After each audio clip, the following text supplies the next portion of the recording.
Assalamualaikum warahmatullahi wabarakatuh. Perkenalkan, kami dari kelompok 1. Jadi sini kami akan mempresentasikan hasil kami tentang satu startup. Jadi startupnya itu kami memilih Amanah.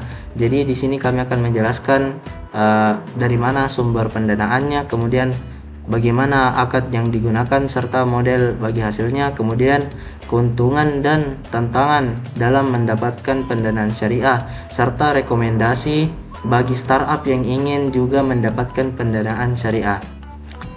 Jadi sebelum lanjut ke materinya, izinkan kami memperkenalkan ulang anggota kelompok kami. Jadi yang pertama ada saya Ahmad Tubasyarius, kemudian ada Mutmainah Nurul Irsyad, kemudian ada Muhreza Ramadana, dan terakhir ada Andi Nopal Cingkara.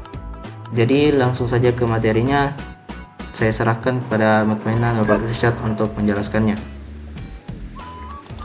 Baik, terima kasih atas kesempatan yang diberikan. Yang pertama kami akan mempresentasikan mengenai profil dari Amanah Fintech Syariah ini.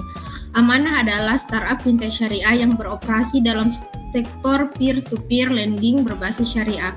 Startup ini berfokus pada pembiayaan usaha mikro kecil (UMK) dan juga UMKM melalui sistem penggalangan dana atau crowdfunding syariah, yang mana model layanan yang digunakan yaitu kita menjadikan perantara antara pemberi dana investor dengan penerima dana itu UMKM tanpa sistem bunga ataupun riba. Dari segi legalitasnya, Amanah Fintech Syariah ini telah terdaftar dan juga diawasi oleh Otoritas Jasa Keuangan ataupun OJK serta mengikuti fatwa DSN MUI nomor 117/DSN/MUI/2/2018 yang mana bertujuan untuk membangun UMKM mendapatkan modal dengan skema yang sesuai syariah dan bebas dari unsur riba, gharar, dan maisir. Dan berikut adalah CEO dan juga co-founder dari Amanah Fintech Syariah ini, yaitu Pak Lutfi Adiansyah. Berikut fotonya. Dan selanjutnya yaitu adalah sumber pendanaan dari Amanah Fintech Syariah ini. Dana tersebut diperoleh dari pemberian pembiayaan atau investor yang menempatkan modal melalui platform peer-to-peer syariah Amanah. Dan yang kedua, dana yang dikelola melalui akad-akad syariah baik itu musyarakah, mudharabah untuk pembiayaan UMKM. Dan yang ketiga adalah dana sosial syariah dari zakat, hibah mikro, dan kemitraan dengan lembaga sosial seperti Basnas dan juga UNDP. Dan kemitraan dan juga bekerjasama dengan lembaga keuangan syariah yaitu BMT, Koperasi Syariah, dan juga BPRS sebagai mitra penyalur dan juga pengawas. Dana ini dikelola dengan transparan, diawasi langsung oleh OJK serta disalurkan secara produktif untuk mendukung pertumbuhan UMKM sesuai prinsip ekonomi Islam. Adapun akad dan juga model bagi hasilnya. Yang pertama adalah akad musyarakah. Para pihak baik itu investor dan juga UMKM saling berkontribusi modal bersama untuk membiayai usaha, sehingga pendanaan berasal dari kontribusi bersama antara pemberi dana dan juga mitra usaha. Keuntungan dibagi berdasarkan nisbah ataupun persentase yang telah disepakati di awal akad, bukan berdasarkan jumlah modal yang disetor. Keuntungan bersilah yang akan dibagi hasil dan umumnya dibayarkan pada tiap bulannya sesuai keuntungan pada bulan tersebut. Namun, jika terjadi kerugian akan ditanggung bersama sesuai dengan proporsi modal yang disetorkan. Dan yang kedua ada akad mudharabah, yaitu investor ataupun pemilik modal yang disebut juga sohibul mal menyediakan modal sebanyak 100% untuk UMKM dan yang menjadi pengelola usaha tersebut atau disebut mudharib. Adapun model bagi hasil yaitu keuntungan dibagi sesuai nisbah yang telah disepakati. Namun kerugian ditanggung oleh pemilik modal kecuali karena kelalaian pengelola. Maka modal hanya dari satu pihak dan pengelola menjalankan usaha tersebut. Dari semua transaksi, dalam model bagi hasil ini mematuhi prinsip syariah yang melarang riba dan keharusan dalam transaksi dan keadilan dalam pembagian hasil yang menjadi kunci untuk membangun kepercayaan antara pemberi dan penerima dana.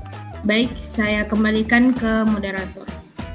Baik, selanjutnya itu masuk pada bagian keuntungan dalam mendapatkan pendanaan syariah. Jadi yang pertama itu bebas dari riba atau bunga dan praktik spekulatif atau gharar. Jadi pendanaan syariah ini tidak mengenal sistem bunga tetap yang dapat memberatkan. Jadi sebagai gantinya digunakan sistem bagi hasil atau profit sharing melalui akad-akad yang digunakan seperti mudabarah atau musyarakah. Kemudian yang kedua itu berbasis keadilan dan resiko bersama, di mana dalam sistem syariah ini keuntungan dan risiko itu ditanggung bersama oleh kedua belah pihak sesuai dengan akad yang disepakati. Jadi hal ini mendorong hubungan kemitraan yang lebih sehat dan transparan di kemudian harinya. Kemudian yang ketiga itu mendukung ekonomi halal dan produktif. Jadi dana yang disalurkan itu hanya disalurkan ke sektor yang halal dan bermanfaat seperti agribisnis, pendidikan, dan usaha mikro. Jadi hal ini memastikan dana berputar dalam sektor yang membangun kesejahteraan umat. Kemudian yang keempat yaitu meningkatkan kepercayaan investor dan keberkahan usaha, sehingga pendanaan syariah itu juga dianggap lebih stabil di tengah ketidakpastian ekonomi karena menghindari spekulasi yang beresiko tinggi.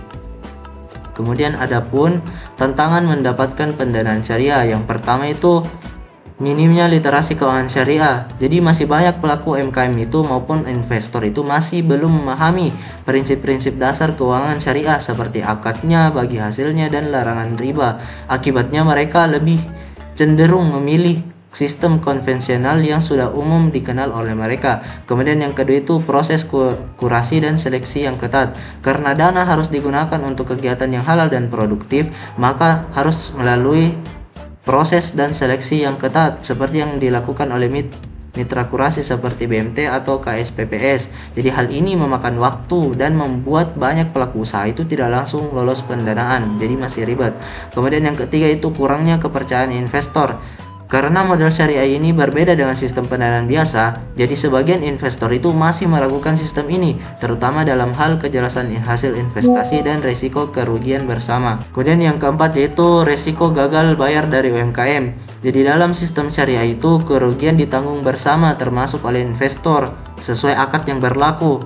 Jadi hal ini menjadi tantangan besar, terutama jika pelaku UMKM itu tidak memiliki manajemen bisnis yang baik sehingga menimbulkan risiko tinggi gagal bayar dari UMKM yang mengelola. Kemudian yang kelima itu kompleksitas akad dan regulasi. Jadi penggunaan akad seperti musyarakah dan mudabarah membutuhkan pemahaman baik dari UMKM-nya ataupun investornya, dan penyusunan kontraknya itu harus cermat agar sesuai dengan prinsip syariah dan tidak menimbulkan sengketa. Kemudian yang terakhir itu kompetisi dengan vintage konvensional.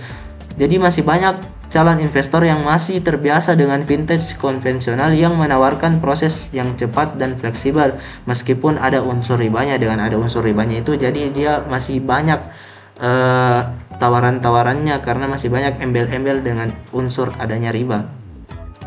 Kemudian masuk pada kesimpulan. Jadi dari cakupan materi tentang startup amanah ini, sumber dananya itu berasal dari investasi dari pemberi pembiayaan melalui platform peer-to-peer. Kemudian sumber dananya dari dana sosial syariah seperti zakat dan hibah mikro. Kemudian masuknya lagi itu melalui kolaborasi dengan lembaga seperti Basnas dan UNDP. Kemudian model bagi hasil yang diterapkan dalam amanah yaitu berbasis profit sharing sebagai pengganti sistem bunga. Kemudian resikonya itu ditanggung sesuai akad yang berlaku dan pembagian keuntungannya itu transparan dan telah disepakati di awal. Kemudian akad yang diterapkan itu ada dua di amanah. Yang pertama itu musyarakah dan kedua itu mudabarah. Kemudian nilai utama dari pendanaan syariah ini yaitu pasti bebas riba, gharar, dan maisir. Kemudian itu fokus pada pendanaan produktif dan halal sehingga distribusi dananya itu tidak ke sektor yang negatif. Kemudian diawasi oleh OJK dan pengawas syariah, Dewan Pengawas Syariah. Kemudian dengan adanya pendanaan syariah ini juga mengatasi kesenjangan permodalan UMKM dengan solusi yang sesuai syariah. Kemudian ada pun rekomendasi untuk startup yang ingin mencari pendanaan halal.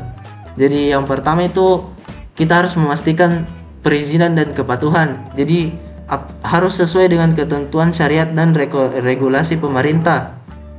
Kemudian kita harus memiliki sertifikasi kehalalan yang diakui oleh lembaga yang resmi. Kemudian kita harus mempersiapkan model bisnis yang jelas. Jadi model bisnisnya itu transparan dan sesuai prinsip yang halal. Kemudian rencana penggunaan dananya itu harus detail sehingga model bisnisnya itu berjalan. Kemudian kita harus memilih akad yang tepat antara kita memilih musyarakah, mudawarah ataupun murabaha. Kemudian kita harus menjalin kemitraan strategis yang dimana seperti bermitra dengan lembaga keuangan syariah ataupun gabung dalam komunitas atau asosiasi ekonomi syariah untuk memperluas jaringan. Kemudian kita harus meningkatkan literasi keuangan syariah, di mana kita dengan memahami prinsip dan mekanisme keuangan syariah, dan juga kita bisa mengikuti pelatihan atau sertifikasi untuk lebih mendalaminya. Kemudian yang terakhir itu kita harus bisa memanfaatkan crowdfunding syariah. Jadi kita menggunakan platform crowdfunding yang beroperasi sesuai prinsip syariah. Kemudian kita sajikan value proposition yang menarik bagi investor syariah sehingga investor itu tertarik. Kemudian masuk pada bagian diskusi pertanyaan. Jadi di bagian diskusi ini akan dijelaskan oleh Muhammad Reza Ramadana. Kepada Reza saya persilahkan untuk menjelaskannya. Oke, yang pertama adalah menurut Anda mengapa investor syariah masih lebih sedikit dibanding investor konvensional?